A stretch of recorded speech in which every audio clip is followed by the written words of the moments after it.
Welcome back to the Fantasy Football School. Today's class, we're going to talk about the steals, reaches, and the best player available left after the first round of the NFL draft. Let's go. Today, we're going to recap round one, look at the steals, reaches, and the best player available after the first round of the 2024 NFL draft. And first, we're going to talk about the reaches. And first and foremost, the most obvious one, definitely Michael Penix Jr. going 108 to the Atlanta Falcons. Like, I don't hate Michael Penix going at 108.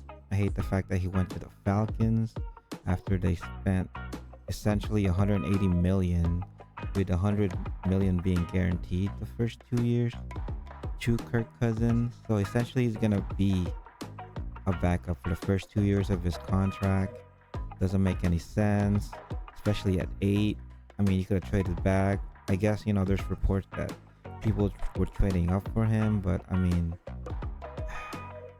a backup for 2 years at pick 08, it just doesn't make any sense to me. But I mean, if for some reason Kirk Cousins is still not ready, then it does make sense, but still, why pay him that much money, you know? Moving on, next reach is it's not a huge reach, but for me it's a little too early in my opinion, is Chop Robinson going to the Miami Dolphins at 21. I had like a late first grade on him, like 28, 29, essentially like Niners, maybe the Chiefs, but 21, especially the Dolphins having bigger needs in the O-line. I mean, they do have Jalen Phillips and what's his name? Bradley Chubb being hurt. But the thing is, Chop Robinson is more of a project. So even if, he is ready, he's still not ready to be, above those two guys when they are healthy. So that one reached based on, availability at that point. He has a lot of potential, but the Dolphins are essentially in a win now window with their offense. So yeah, I don't get that pick at all. And then my last kind of reach, the first round, there weren't a lot of big reaches in this first round. So anyways, last one is Darius Robinson going to the Cardinals, like 27, I think. Essentially, I thought he was like a mid-second round kind of player, and with Arizona going at 27, if he, because I had another D-line ranked above him, Jerzon Newton, if he went after Jerzon, then it wouldn't be much of a reach. But the fact that he went before him and in the first round, it's like, all right, well, my grade doesn't reflect that. But that pretty much all the reaches I had in the first round. Pretty good first round in terms of value. But now let's talk about the steals in the draft.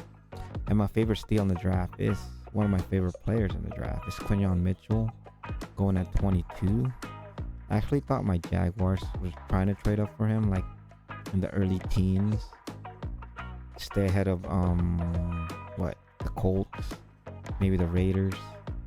But he fell all the way to 22. A steal for a cornerback needy team, the Eagles. And I'm also kind of mad that he went right before the Jaguars pick.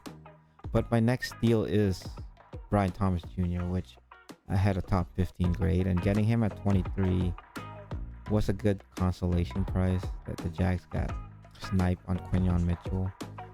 He fills a bigger need. I thought there's a wide receivers in the second round that can supplement taking Quinyon Mitchell in the first, because there's not a lot of good corners that will be available in the late second. So that's my thought process. Next deal is Dallas Turner going 17 to the Minnesota Vikings. So they had to trade up. Kind of gave up a little bit too much, but not really, because Dallas Turner has a lot of potential. He is essentially has the highest ceiling in this defensive class. The only problem is he still needs to reach that ceiling. But getting him at 17 when everyone projected him to be like a top 10, top 12 pick is a huge deal for the Minnesota Vikings. And next, we got Brock Bowers, who had a top 5 grade in terms of talent. He fell all the way to 13 to the Raiders. The only problem is he went to the Raiders. They already have Michael Mayer, so. But I mean, him and Michael Mayer like a different type of tight end, so they should be able to coexist. But the fact that you're spending a top 13 pick on a tight end when you essentially spent like a top 35 pick last year on Michael Mayer, I mean, it's a different regime. That's probably why. But anyways, moving on.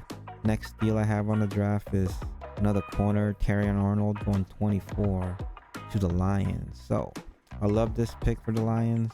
Trading up, I think they give like a third or something, which the price you have to pay, because Terrion Arnold being at 24 is a steal. I thought he was going to go in the top 15.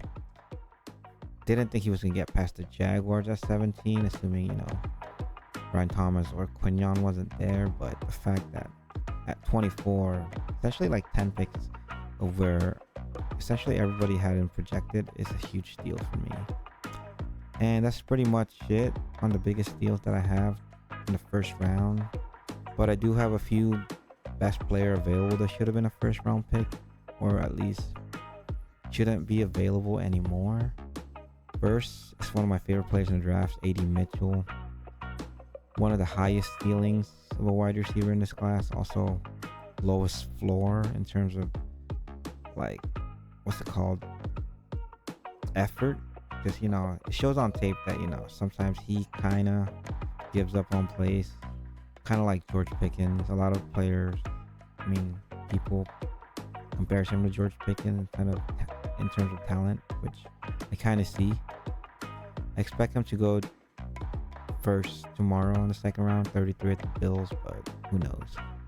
There's a lot of, wide receiver needed teams in the top 10 of the second round, so he's definitely not gonna get past first 10 picks. And then next I got Cooper DeJean, who had like an early 20 grade, and he's still on the board. I hope the Jaguars trade up for him, because we need a good second corner. Next is another corner, Kool-Aid McKinstry, who also should have gone in the middle of the 20s, but I guess the injury history kind of scaring people off. He has the talent, just I don't know what happened here. I guess wide receivers are more important.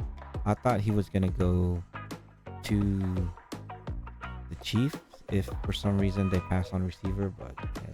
Also the Niners kind of need a corner, but I don't know. They went receiver also, looks kind of weird. And then next, I got Jackson Powers Johnson, who I thought was one of the better interior lines in this class.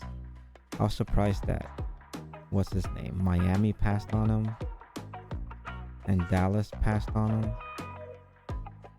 But Dallas, I think they got a tackle, so it's not a big deal. But I thought they needed interior more than tackle, but who cares? Anyways, next I got Jerson Newton, who I thought was like a late teens, early 20s pick, and definitely a much better prospect than Darius Robinson.